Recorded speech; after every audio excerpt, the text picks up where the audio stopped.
A very good morning to all my dear friends. I am Prashant Mamani and I warmly welcome all of you to StudyIQ. I hope you all are doing good. Let's have a positive start. Develop a passion for learning. If you do, you will never cease to grow. Very important thing. Like, you all are studying, and remember that you are not just preparing for your exam. You are preparing for life as well as you are growing too. So this is, you can say, good effect of studying. With this, we have some important articles. Let me give you a brief about this one first. This one is about altruism. Altruism basically means that let's take example of ants and bees, where you find this altruism thing. So what ants and bees do, they basically look after other bees. It means offsprings of other bees and ants rather than their own, or they don't have any offspring. They look after other ants and bees offspring. So this is basically sacrificing their own personal things for the betterment of their world or their ant community and bee community.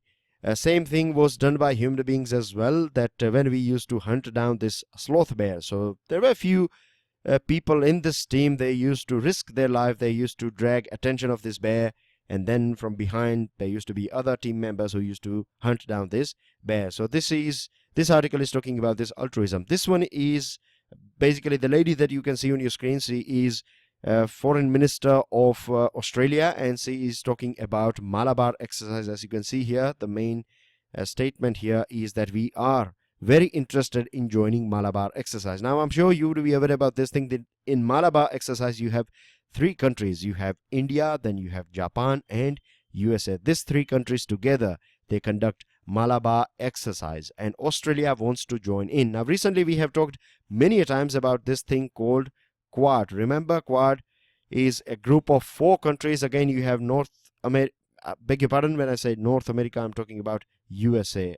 Did I say North America earlier on? I was talking about USA. So Malabar, let me clarify it. Malabar is done by USA, Japan and India. And in Quad, you have 4 countries. You have USA, India, Japan and Australia.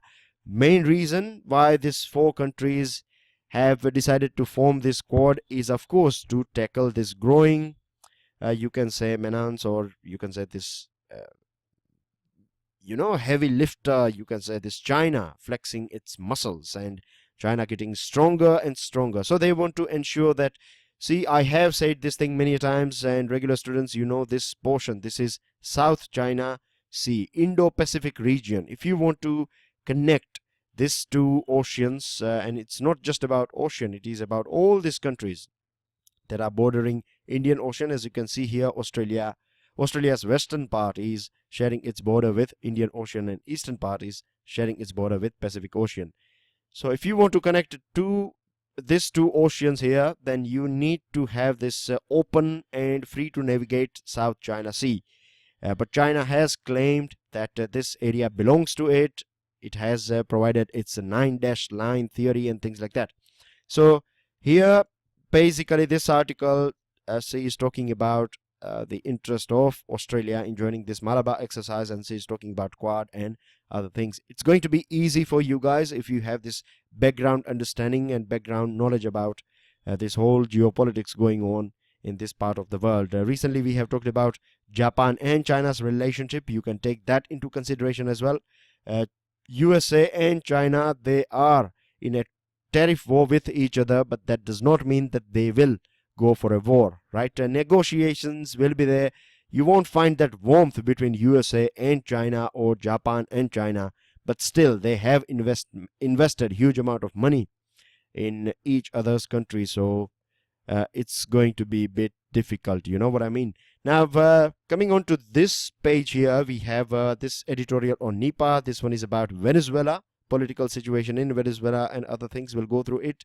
I'll show you map where Venezuela is, and this one is about judiciary, executive and legislature, this balance between these 3 important pillars. And you can see here 3 chains as well. So we'll go through this one, and you have some historical examples and why this is not a threat. This is a part of democratic system, that you find a bit of tug of war between these 3 pillars. And then here you have the soft power and hard power. So let's move on, dear friends. StudyIQ provides pen drive and tablet courses for various different exams, as you can see on your screen. Now, the thing is that up to 50% discount is available till 28th May. So, if you want to get our pen drive and tablet courses, this is the right time. You are getting up to 50% off. Test series is out there as well. And one more thing, that if you have any question or queries, you can get in touch with us via these numbers, and download the PDF of today's lecture from my Facebook page or Twitter handle. You can also get in touch with me if you have any question or queries and things like that. Then you can write it down. You can send me a message. Give me some time. Normally I do reply ASAP. But just in case, you can imagine that I get so many messages. So if it's something that is really important, then feel free if you have to resend me that message, right? It's only because I have so many messages. Sometimes it takes a little bit of time, 2 or 3 days time, for me to get back to you. If you learned something from today's discussion, please don't forget to hit that like button and share this lecture with other people. Now let's start our discussion with this NEPA test. In 2018, WHO declared or listed this NEPA as one of the 10 priority pathogens needing urgent research. The reason is that we don't have any medicine for this NEPA. The other thing is it is a lethal virus. You know, it can kill people. And then you have some technical medical terms here: RNA, ribonucleic acid virus. That's what it is all about. So it can easily adapt. This is the most dangerous thing about this RNA virus, that it can adapt and it can improve and it can become more lethal and more updated and things like that. So this is something that we need to think about very seriously. So far, right, we have observed this thing, that it has killed 70% of people who are affected by this NEPA. Now, yesterday I provided you this picture. I'm sure you have gone through it, but I'll take you through some important things here that can become part of your MCQ. See, if you go through past 2 years papers, then you will find that questions on Ebola have been asked. A question on one more virus, I can't remember the name now, but it was a very famous one, Ebola, and the one that took place in this Mexico and other region. I'm sure I will get that name in a minute or something. So I'll let you know about that one. But anyways, so that one, we found a question on this Mexico and Brazil. These places were affected by a particular disease, and later on, or a year before that, Ebola took place as well. So questions were there, direct questions were asked, like how it spreads and things like that. So remember that the natural host, or you can say this natural reservoir of this particular virus, is this fruit bats, right? These bats, they are the ones. And bats, remember, they are mammals, right? Though it is a bird, it is a mammal. So keep this thing in mind, and also go through some basic details about bats, like they have this, supersonic, not supersonic, sorry, they can hear this ultrasonic sound and things like that.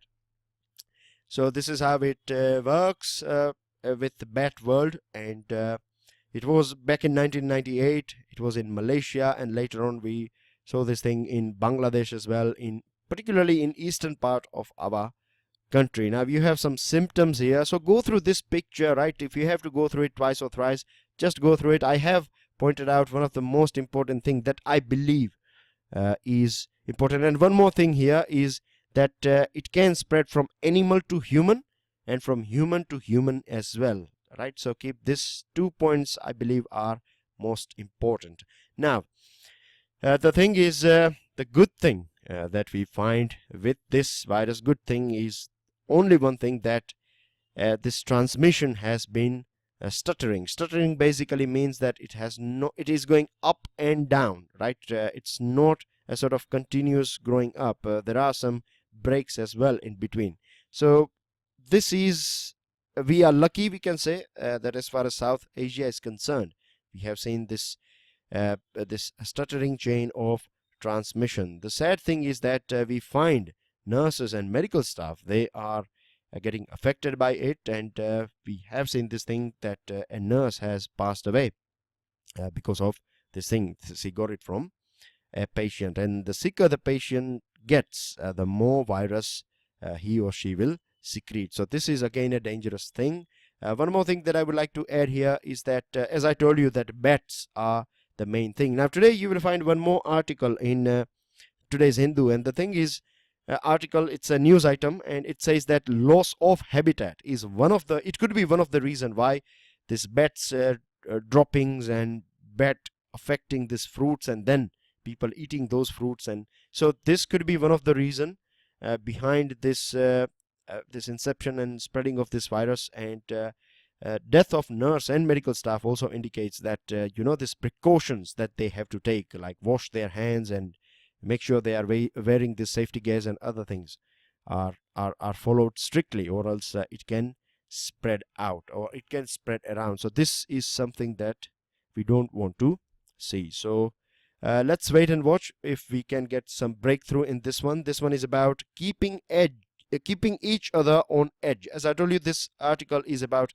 executive, judiciary, and legislature. These are the three pillars of our democratic system, and it's not just about India, it's about world democratic system. If you go to different countries, right, where they have this democracy and things, so you'll find that there will be a fine balance, check and balance between check and balance. Check and balance basically means that when legislature means when it comes to passing or making laws, then it is under the domain of legislature. But if legislature or if parliament makes a law that is against the basic principles of constitution, then judiciary has power to make sure that the laws are in line with constitution, they are not against constitution. And if there is any law that is against constitution, then judiciary can strike it down. We call it judicial review.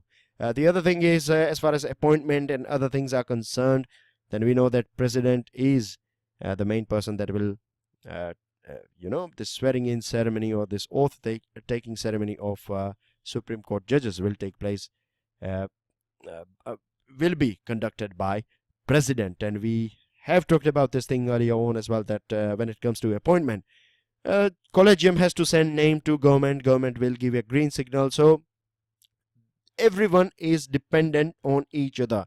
As far as our country is concerned, constitution is the supreme king, you can say, right? I'm talking about, means of course it's a democracy, so people are the king, but when it comes to highest body, then all of us we derive our power from constitution. So a good background information has been provided. Now let's move on. What we find nowadays, that there is this war, you can say, or tug of war going on between executive and judiciary. We have talked about this many a times.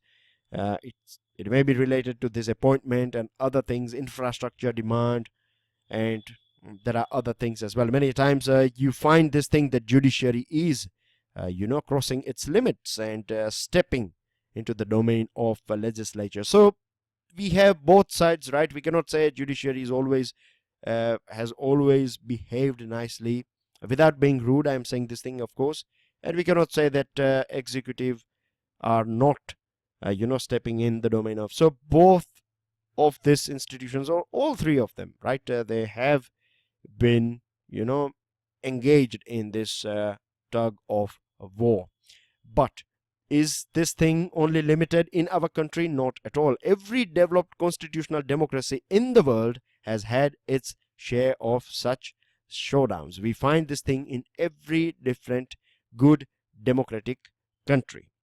And as per this article, and when we go through this article, we also find this thing, that this is true, that it is not about weakness of democracy. It is about a sort of it is a strength. We have to just look at the other side, then we find that it's not bad. It's basically a good thing, because everyone is basically keeping an eye on each other. So through this way we are maintaining this good check and balance thing. Now if we go back in 2003 England, then we find that government at that point of time in 2003 announced that this Lord Chancellor, the post of Lord Chancellor that used to be traditionally headed by judiciary, was cancelled or abolished by the government. So Supreme Court was of course not happy about it. Supreme Court of United Kingdom was not happy about it, and basically later on there was a huge public outcry that government is trying to control Supreme Court and its independence and things like that.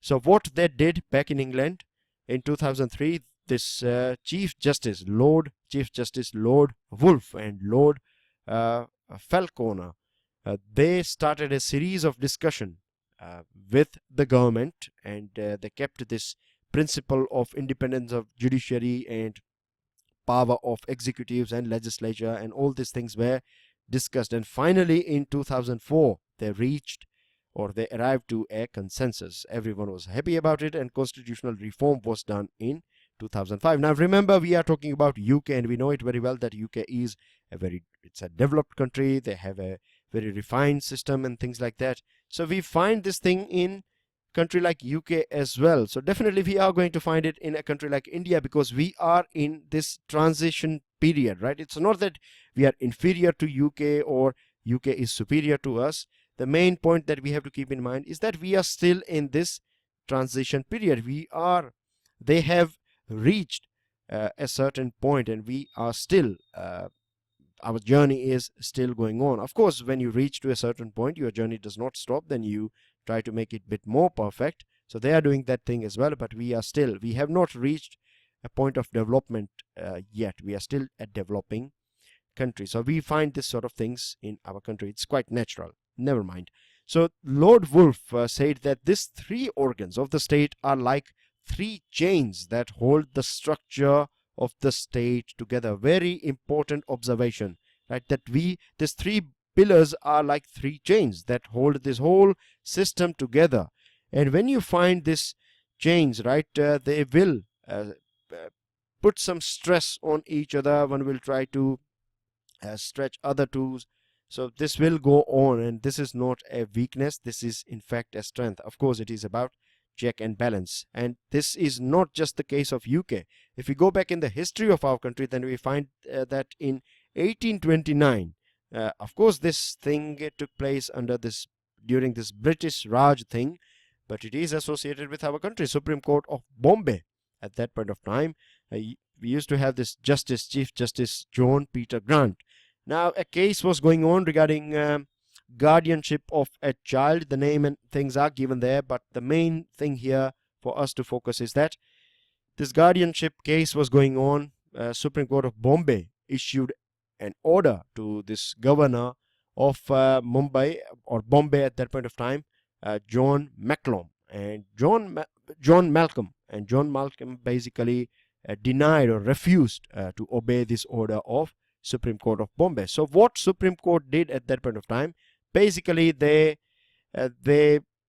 shut down this whole operation of Bombay, Supreme Court of Bombay, and other courts, subordinate courts of this Bombay Supreme Court. And finally things were sorted out. Then Supreme Court said that if you don't respect us, our orders, then it's better for us to shut it down. First, prepare yourself to respect our orders. Only then we would be able to resume our work. And finally there was this Privy Council. Privy Council came in and things were sorted out. So this indicates that there is a long history of this sort of tussles or for this separation of power in our country. And as I told you, these are strengths and not weaknesses. The things that are going on at present in our country, it is a sort of wake-up call for all those people and constitutional authorities that they should come together, work together as a team, because at the end of the day, it is about our country, it is about our nation, right? They have to work together. They should go through this history and how things are sorted out in different parts of the world like UK, and what was done back in our history in 1829 in Bombay. And there are other examples as well. They can learn from it, and they have to come together on table and sort out these problems that we are finding. This one is about the fading appeal of soft power. Now, I have said this thing to you earlier on, that soft power is something that has always been a strength of our country. You can say, if you go back to the history of our diplomacy, then you will find that we have earned, and we have this capability of earning or getting this soft power. We support other countries. I'll give you just one example.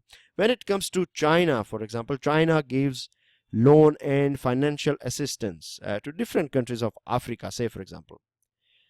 But what or how China will execute this thing is China will ask for a detailed plan, right? A detailed plan will be asked, and then only China will give the money. When India is giving money to some country, then India will give the money, right? Of course, there will be this understanding like how they are going or in what purpose they are going to use this thing or this money, of course. But we don't force them. We don't dictate that you have to do this and that. If you need our help, then we are there. But we don't force other countries. And this is something, this wins the heart and mind of the people of that particular country. So this is just one example. There are so many other examples as well that I have as far as this soft power of India is concerned. Then you can add this religious tourism and Buddhism and other religion and this connect we have with different parts of the world and different countries.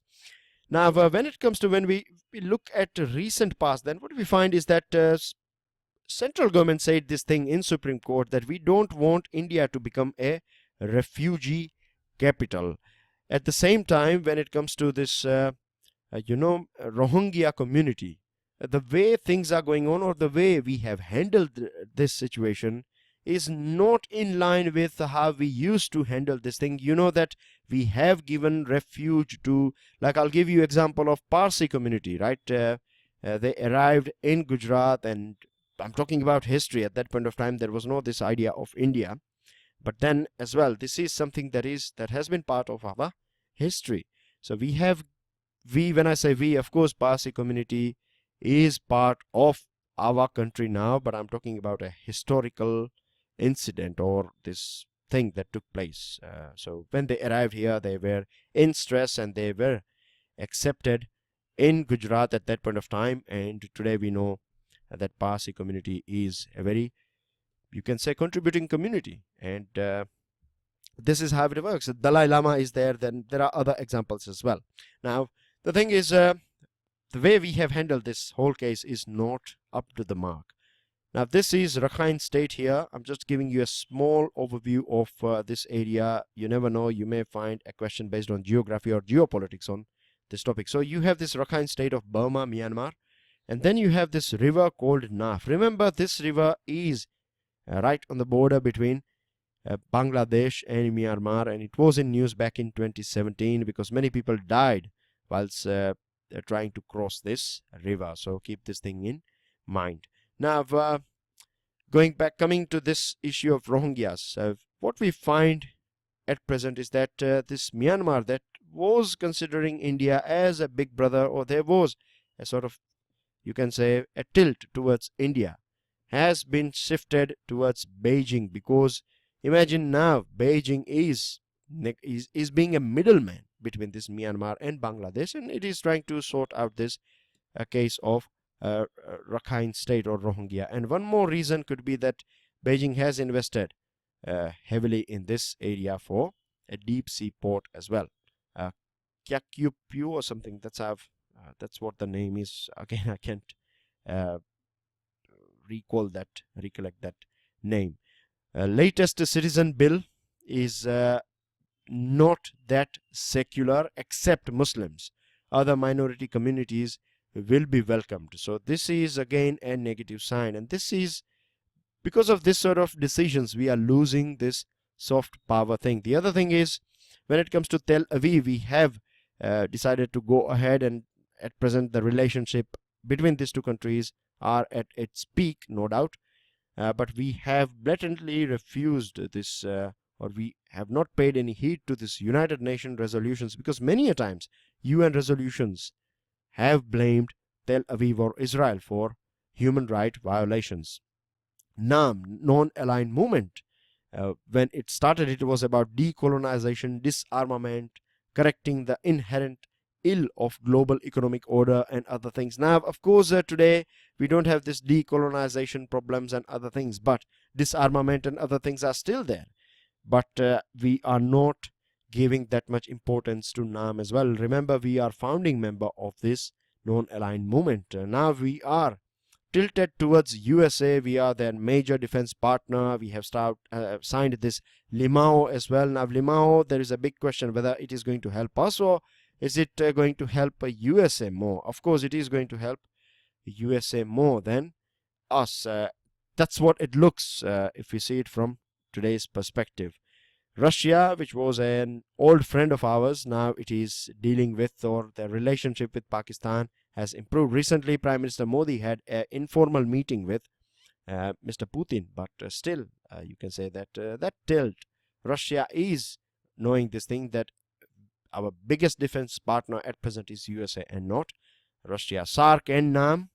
SARC is literally, you know, it's snail speed, not even snail speed. Things are chokehold in SARC. So it has huge potential. We have talked about that thing as well many a time. So you know, this cultural proximity that we have, same culture, same food, reasonably speaking, same way of life and things like that, with a touch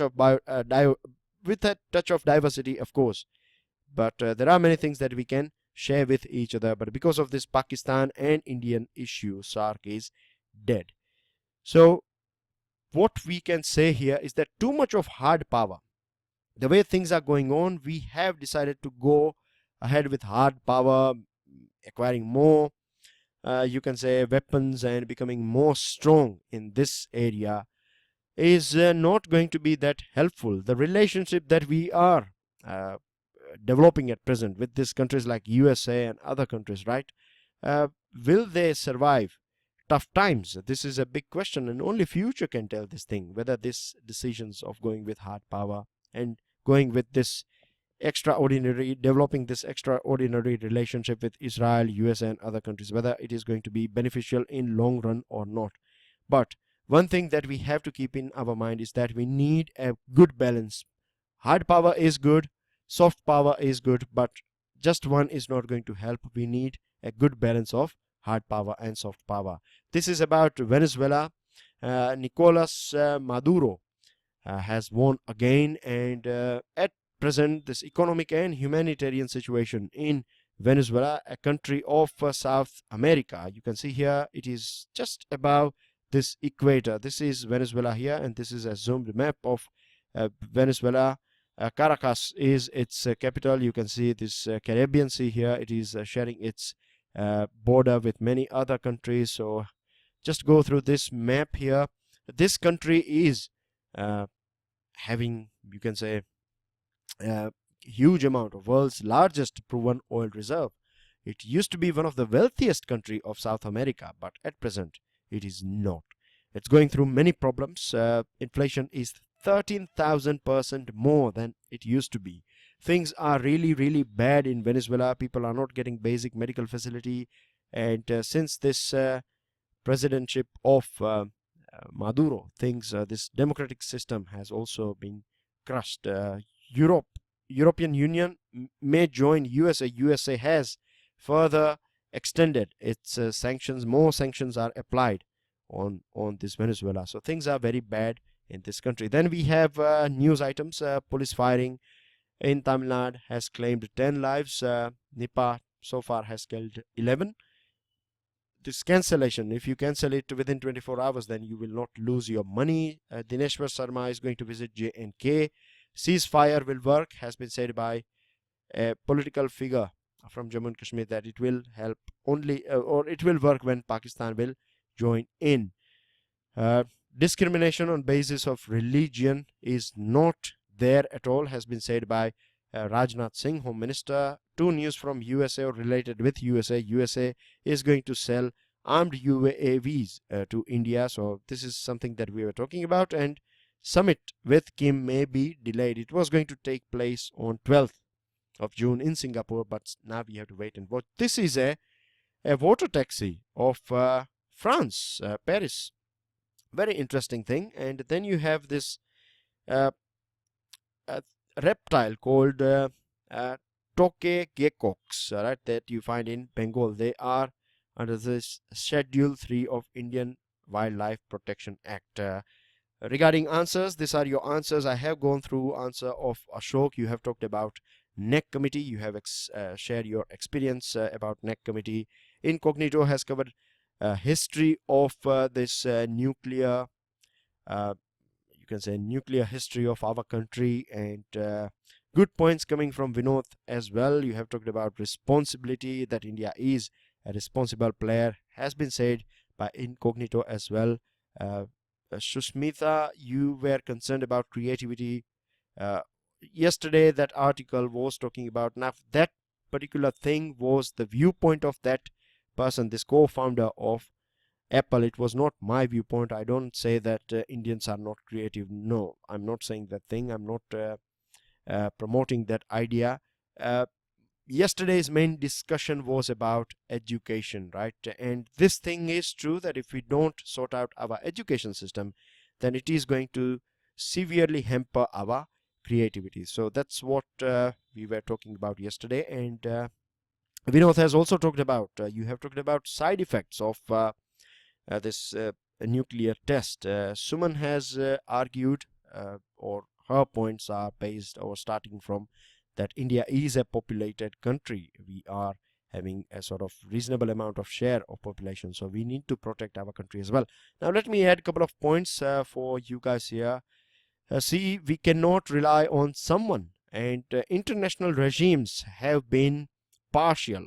You know, they were not neutral. USA was supporting Pakistan for a very long period of time, and of course you know this China and Pakistan thing. So we cannot rely on someone else, and the way things were going on, no country would stand for us if we were attacked, or if we were facing this sort of problem. So strength respects strength, has been said by Abdul Kalam.